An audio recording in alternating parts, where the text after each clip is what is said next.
우리 한번 따라서 하십시다. 동굴이 아니라 터널입니다. 다시 한번 동굴이 아니라 터널입니다.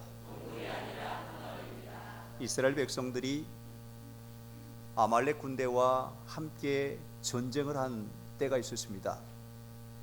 모세는 지팡이를 들고 산 위에 올라가서 기도하고 여호수아 장군이 그 아말렉 군대와 함께 전장에서 싸우고 있었습니다. 모세가 지팡이를 든 손을 높이 들고 하나님 앞에 기도할 때 이스라엘 군대가 이기고, 지쳐서 손이 내려올 때는 아말렉 군대가 반격을 해오는 것입니다.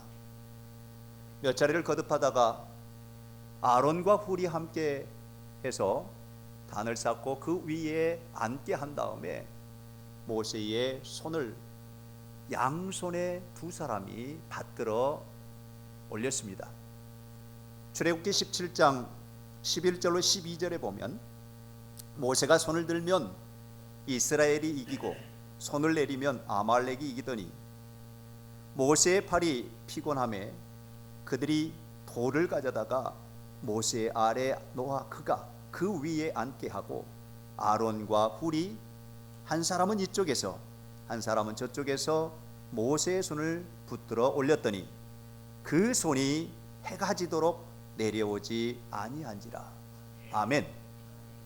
결과는 어떻겠습니까? 손이 올라갔으니 하나님의 군대가, 이스라엘이 승리하게 되었습니다. 이것이 여호와의 니스입니다. 오늘 우리의 삶 가운데 손을 높이 들고 주님 앞에 나아가는 우리의 삶이 늘 승리로 이끌어 주시는 하나님의 은총이 있습니다. 주님은 우리에게 승리하게 하시는 하나님이십니다. 형통하게 하시는 아버지이십니다. 이스라엘 민족 가운데 출애굽하여 40년 동안 광야 생활을 하는 동안에 수건의 사업이 있다면 그것은 하나님께서 약속하신 젖과 꿀이 흐르는 가나안 땅에 들어가는 것이었습니다. 그런데 요단강을 끼고 건너편 가나안 땅을 바라보며 모세가 그만 하나님의 부르심을 받게 됩니다. 후계자로 여호수아가 세워지게 되는데 여호수아는 마음이 두려웠습니다. 물론 하나님께서 함께해 주시는 그 과정 가운데 성령으로 충만하고 믿음으로 충만할 때는 정탐꾼으로 갔을 때 10명과 달리 여호수아는 그 여리고성 안에 있는 사람들 저들은 우리의 밥입니다 라고 보고했었습니다. 그러나 현실이 맞닥뜨리니 이제 그 마음 가운데 그들이 보았던 그 상상력, 그때 보았던 그 상상력이 오히려 두려움을 가져다 주고 무서움을 가져다 주고 떨림으로 왔습니다. 이때 손을 늘어뜨린 여호수아에게 하나님께서 사자를 보내서 말씀하십니다. 내가 네한테 말하는 거 아니냐? 모세를 통하여 준 율법과 규례와 법도를 지켜 행하면 내가 어디를 가든지 너와 함께 하리라. 두려워하지 말라. 강하고 담대하라 하는 주의 음성을 듣는 그 순간 여호수아는 다시 믿음이 회복되었습니다. 그리고 강하고 담대한 마음으로 하나님께서 약속한 가나안 땅을 정복하기 위해 첫 번째 난공불락의 여리고성을 하나님의 명령대로, 하나님의 준수대로, 하나님께서 이끌으신 대로, 하나님께서 말씀하신 대로 하루에 한 바퀴씩을 매일을 같이 돌았습니다. 여러분, 당시 전쟁에 있어서 필요한 무기가 있다면 아마도 칼이요, 창이요, 또한 활이었을 것입니다. 그러나 그 무기를 들지 아니하고 하나님의 명령에 따라, 하나님의 명하심에 따라 제사장들을 앞세워 법궤를 메고 그리고 나팔을 들고 백성들은 뒤를 따르는, 그래서 매일 한 바퀴 돌고 마지막 7번째 날에 7바퀴를 돌고 모세가 명하는 대로 제사장들은 나팔을 불고 성도들, 백성들은 다 환호하고 환성하니 난공불락 그 견고한 성 여리고성이 와르르 무너졌습니다. 할렐루야. 하나님이 함께 하시니, 하나님의 말씀을 따르니, 하나님 말씀 앞에 순종하니 하나님께서 이루어 가시는 그 놀라운 은혜를 힘입는 것을 봅니다. 오늘 우리의 삶 가운데도 마치 여리고성과 같은 견고한 성, 강력한 장애물, 우리를 짓누르고 억압하는 무거운 중압으로 다가오는 무거운 짐들, 이런 것들이 우리를 누르고 있을 수도 있습니다. 그러나 하나님께서 함께 해주신다 하는 그런 믿음, 임마누엘의 신앙으로 나가기만 하면 모든 성이 무너질 줄로 믿습니다. 두려워 떨고 있던 여호수아에게 함께 해주심으로 여리고성을 정복했던 것처럼 오늘 우리 앞에 놓여 있는 모든 장애물을 무너뜨리고 깨뜨리고 나아가서 하나님 주시는 은혜를 입게 될 줄로 믿습니다. 여러분, 여리고성이 마치 모래성처럼 무너지는 그 이유는 인간적인 생각이 아니라, 방법이 아니라, 계획이 아니라, 인간적인 노력이 아니라 하나님 싸워주시니, 하나님 함께 해주시니, 하나님 붙들어 주시니 능히 이길 수 있었음을 믿게 됩니다. 사람으로서는 할 수 없지만 하나님은 하실 수 있습니다.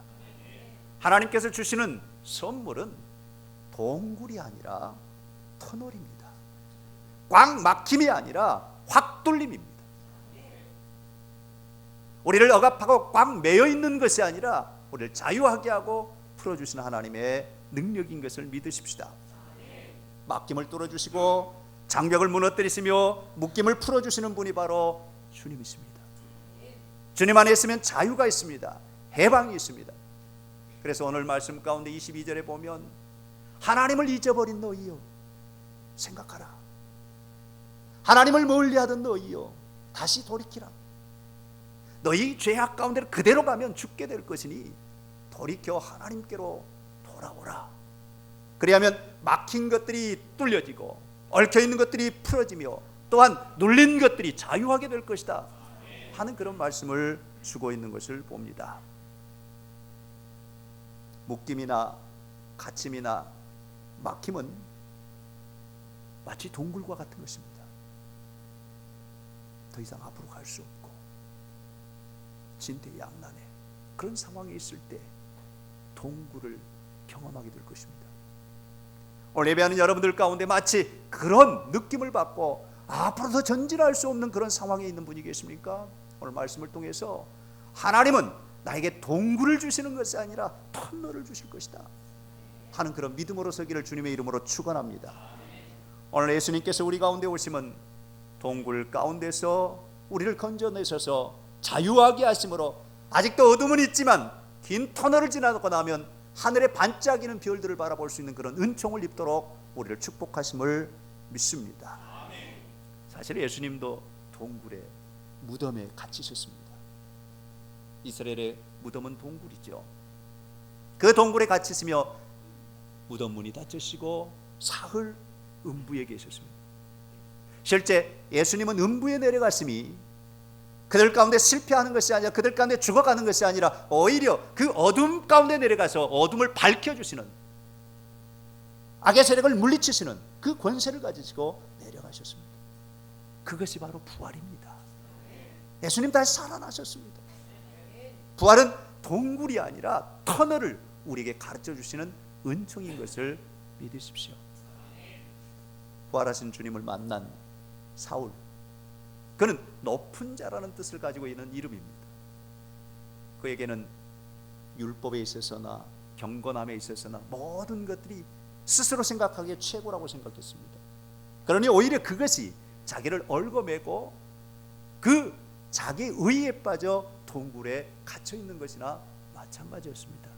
그런데 부활하신 주님을 만난 이후에 그는 바울, 겸손한 자, 낮은 자 라는 이름으로 나아가 이제 어둠 속에 갇혀있고 동굴 속에 갇혀있는 많은 사람들을 구원해내는 그 귀한 사역들을 해내는 모습을 보게 됩니다. 바울은 로마서 8장 1절과 2절에서 우리에게 이렇게 선포해 줍니다. 경험을 통해서, 아니 성령님의 인도하심을 따라 선포해 주는 말씀이, 그러므로 이제 그리스도 예수 안에 있는 자에게는 결코 정죄함이 없나니 이는 그리스도 예수 안에 있는 새 생명의 성령의 법이 죄와 사망의 법에서 너를 해방하였음이라.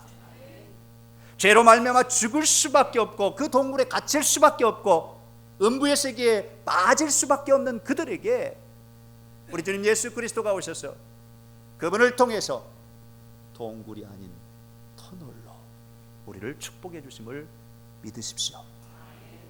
철학자 소크라테스가 아테네 청년들에게 가르침 가운데 동굴의 비유를 들려주죠.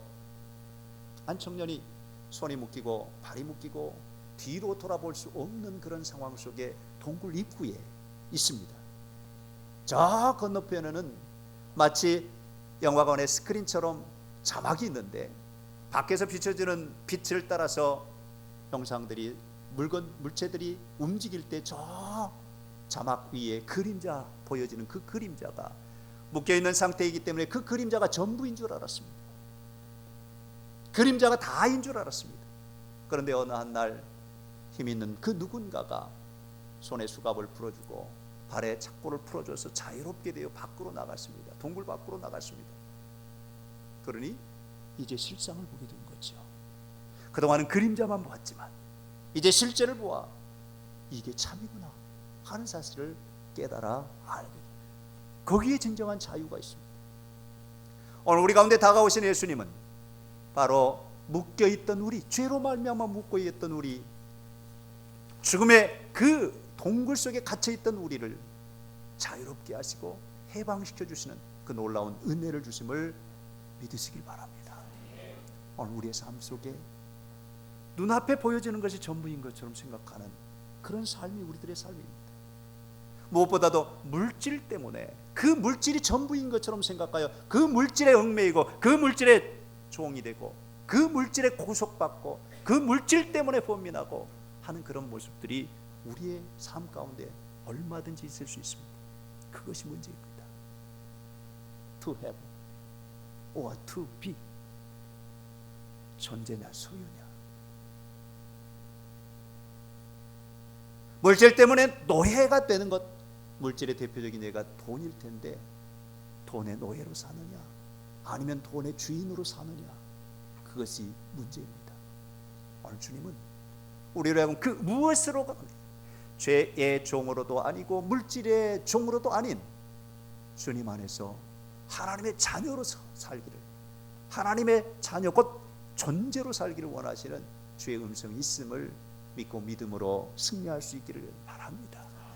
이미 저와 여러분은 하나님의 자녀입니다.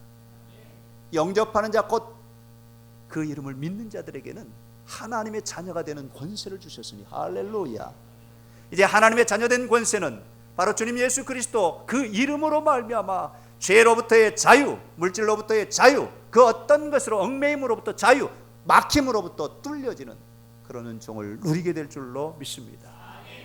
죄의 동굴, 질병의 동굴, 가난의 동굴, 마귀의 동굴, 절망의 동굴, 낭망의 동굴, 염려의 동굴, 걱정의 동굴, 슬픔의 동굴로부터 주님께서 우리를 나오게 하시고 통과하게 하시는 그 은혜가 있음을 믿으십시오. 오늘 예배하는 여러분은 지금 동굴 속에 있습니까? 아니면 터널을 지나고 있습니까? 물론 여전히 어둠은 있습니다.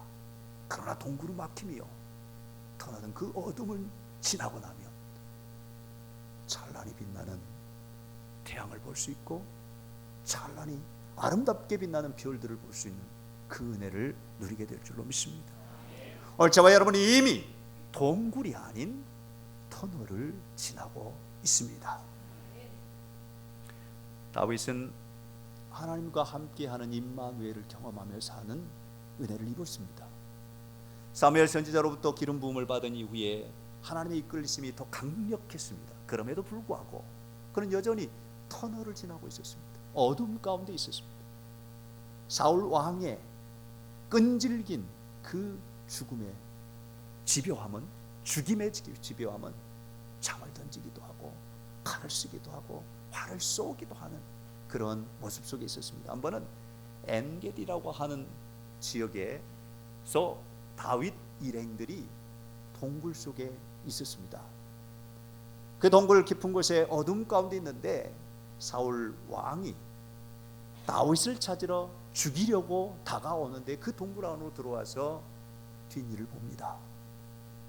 여러분 밖에 있다가 안으로 들어오면, 동굴 안으로 들어오면 깜깜해서 아무것도 분별 못하죠. 그러나 어둠 가운데 계속 있던 사람은 밖에서 들어온 사람 분명히 분별할 수가 있습니다. 어디에 있는지를 알게 됩니다. 어떻게 하면 죽일 수 있는지도 압니다. 그러나 보십시오, 다윗은 사울을 죽이지 않습니다. 오히려 그를 용서합니다. 하나님의 기름 부은 자를 내가 죽일 수 없다 하여 그를 용서하고 오히려 보냅니다. 신하들이 죽여야 좋습니다 라는 제한이 있었음에도 불구하고 다윗은 죽이지 않고 그를 용서해 보냅니다. 우리는 여기서 귀한 것을 발견합니다. 동굴을 터널되게 하는 방법이 있습니다. 그것은 용서입니다.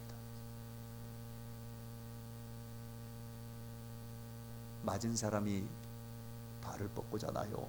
때린 사람이 발을 뻗고 자나요? 용서하는 사람이 자유를 누립니다.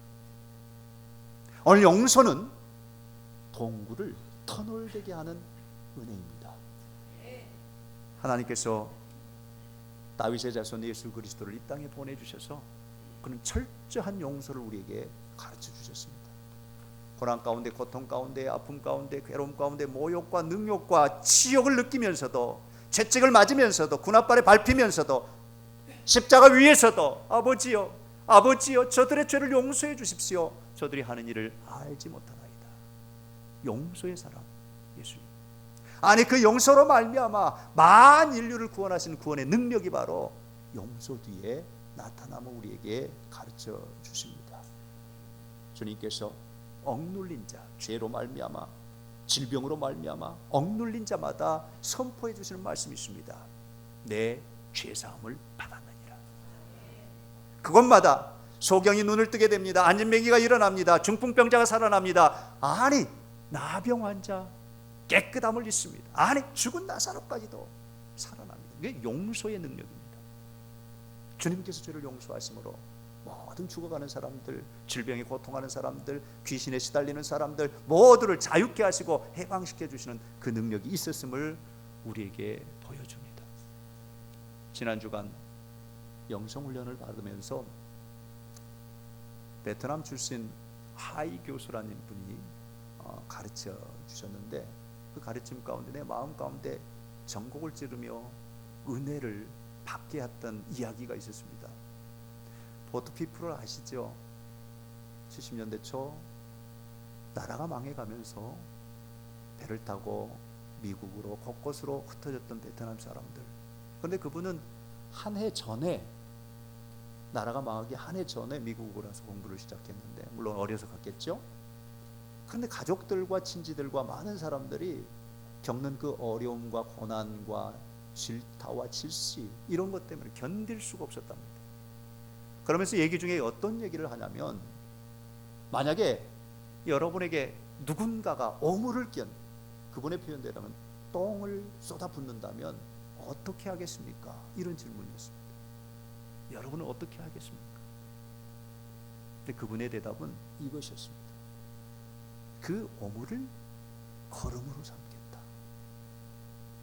그러면서 자기가 여기에 있는 하버드 대학을 나오고 대학 교수가 되기까지 하는 여기에 있는 그 걸음은 바로 다가오는 그 오물을, 내가 뒤집어 썼던 그 오물을, 그것으로 인하여 분노하는 것이 아니라 오히려 용서하면서 밑거름으로 삼았다 하는 그 이야기를 할 때 가슴을 찡하게 했습니다. 한번 따라서 합시다. 용서는 동굴을 터널되게 한다. 아멘. 할렐루야. 사랑하는 성도 여러분, 오늘 예배하는 저와 여러분 가운데 혹시라도 용서해야 할 사람, 용서할 사건, 용서할 일이 있다면 용서하십시오. 그리하면 여러분을 억누르게 하고 막히게 하고 장애가 되고 하는 그런 모든 막힘을 뚫어주시는, 동굴을 터널되게 하시는 하나님의 은혜가 넘쳐날 줄로 분명히 믿습니다. 두 번째로, 동굴을 터널되게 하는 것은 감사입니다. 감사하면 동굴이 터널이 됩니다. 오늘 말씀 23절 말씀에 보면 감사로 제사를 지내는 자가 나를 영화롭게 하나니, 그에게 구원이 있을 것이다 라고 말씀하시는데, 구원이 뭘까요? 구원은 우리의 억압으로부터, 우리의 짓눌림으로부터, 우리의 죽음으로부터, 우리의 막힘으로부터 뚫어지고 해방되고 자유케 하시는 것이 바로 하나님의 구원입니다. 그 구원은 바로 감사함에 있음을 말씀하고 있습니다. 베다니에 마리아와 마르다 그리고 나사로가 살고 있었는데 예수님께서 즐겨 가셨던 곳입니다. 그런데 나사로가 죽지요. 나흘 될 때에, 죽은 지 나흘 될 쯤에 예수님이 베다니에 가셨습니다. 마르다와 마리아는 이제 눈물이 다 말랐습니다. 장사는 다 치렀습니다. 모든 것이 끝장났습니다. 다 끝입니다. 나사로는 무덤에 갇혔습니다. 동굴에 갇혀 있습니다. 예수님이 오신다는 소식을 듣고 마르다와 마리아는 반가웠지만 즐겁지는 않았습니다. 오히려 반가움보다는 야속함이 더 컸습니다. 그래서 마르다가 하는 얘기가, 선생님이 계셨더라면 우리 오라버니 죽지 않았을 텐데요 하는 그런 아쉬움을 토로합니다. 이때 눈물을 같이 흘리시던 예수님께서, 가자, 동굴로 가자, 무덤으로 가자. 같이 갔습니다. 동굴의 무덤의 문을 옮겨라, 돌을 옮겨라. 아니 선생님 벌써 나흘입니다. 이제 송장은 다 썩어 문드러졌을 것입니다. 아무런 소용이 없을 것입니다. 그때 주께서 하신 말씀 기억하시죠? 요한복음 11장 40절에 보면, 네가 믿으면 하나님의 영광을 보리라 하지 않았느냐. 그 말씀을 받아들인 마르다가 동굴의 문에 돌문을 옮겼습니다. 주님께서 하늘 우러러 감사의 기도를 들으십니다. 아버지여, 나의 모든 기도를 들어주심에 감사합니다. 오늘 또한 주님 내 기도를 들어주실 줄로 믿습니다 하는 그런 믿음으로 그 어두운 동굴을 향하여 나사로야 나오너라 라고 선포했습니다. 베로동인 나사로가 걸어 나옵니다. 사람들은 다 상상했을 것입니다. 썩은 송장이 나온다고 생각했을 것입니다. 그러나 풀어줘라, 다 풀어주니 성한 사람이 되었습니다. 할렐루야. 감사는 동굴을 터널되게 합니다. 사랑하는 성도 여러분,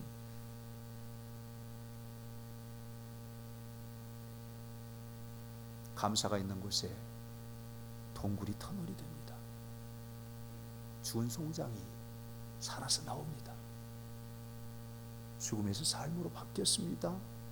막힘이 열림이 됩니다. 절망이 소망이 됩니다. 슬픔이 기쁨이 됩니다. 동굴이 터널이 됩니다. 할렐루야. 어느 심리학자가 불행을 자초하는 7가지 감옥이라고 하는 이야기를 했는데, 첫 번째, 내가 제일 잘났다고 생각하는 자기도취형의 감옥. 두 번째, 다른 사람들의 단점만 지적하는 비판의 감옥. 세 번째, 무슨 일을 할 때마다 부정적으로 생각하는 절망의 감옥. 네 번째, 과거가 좋았었다고 생각하는 과거 지향적 감옥. 다섯 번째, 남의 떡이 크게 보이는 선망의 감옥. 여섯 번째, 남 잘되는 꼴 못 보는 질투의 감옥. 일곱 번째, 모든 일에 감사하지 못하는 불평의 감옥. 이런 감옥들이 있다고. 오늘 예배하는 저와 여러분은 어느 감옥에 있나요? 오늘 우리는 이 감옥에서, 아니 감옥은 동굴입니다. 이 동굴에서 나오셔야 됩니다. 나사로야 나오너라, 나사로야 나오너라 외치시는 주님의 음성 듣고 우리는 그 동굴에서, 그 감옥에서, 지금 여러분이 생각하는 그 감옥에서 나오셔서 자유하시기 바랍니다. 해방되시기를 바랍니다. 어두운 동굴에서 나오십시오. 주님은 동굴이 아니라 터널로 가기를 원하십니다. 미국이라고 하는 나라는 청교도들이 신앙의 자유를 얻기 위해서 영국에서 대서양을 건너서 신대륙으로 가서 세워진 나라입니다. 역사는 깊지 않지만 하나님께서 함께 해주시니 강대국으로 살고 있습니다. 그런데 그들이 처음 갔을 때는 투쟁하고 싸움해야만 했습니다. 추위와 싸워야 했고, 굶주림과 싸워야 했고, 인디안과 싸워야 했고, 질병과 싸워야 했고, 죽음과 싸워야 했고, 싸움 속에서 한 해 농사를 해서 옥수수를 거둬들였는데 지금처럼 깨끗했을까요? 토실토실했을까요? 그렇지 않았습니다. 그런데 그 가운데서 최고의 것을, 최상의 것을 구하여 모아서 하나님 앞에 먼저 예물을 드림이 추수감사절의 유래입니다. 사랑하는 성도 여러분, 오늘 우리가 감사할 때 동굴은 터널이 됩니다. 우리가 용서할 때 동굴은 터널이 됩니다. 우리가 기도할 때 동굴은 터널이 될 줄로 믿습니다. 이번 한 주간 우리는 추수감사절을 준비하면서 기도할 것입니다. 다시 한번 일어나십시오. 동굴에서 나오십시오. 깨어나십시오. 그리고 하나님 앞에 기도하십시다. 막혀있던 담을 헐어버리십시다. 용서하십시다. 감사함으로 나가십시다. 그래야 할 때 하나님 주시는 은혜로 내가 꽉 막혀있는 동굴 속에 있는 것이 아니라 아직은 어둠이 있지만, 아직 짓누름이 있지만 터널이 있어. 그 터널을 지나고 나면 언젠가는 반짝이는 별을 보게 될 것이라는 그 희망과 소망과 기쁨과 감사함으로 하나님 앞에 한 주간을 승리하는 여러분이 될 수 있기를 주님의 이름으로 축원합니다. 기도하십시다. 그리고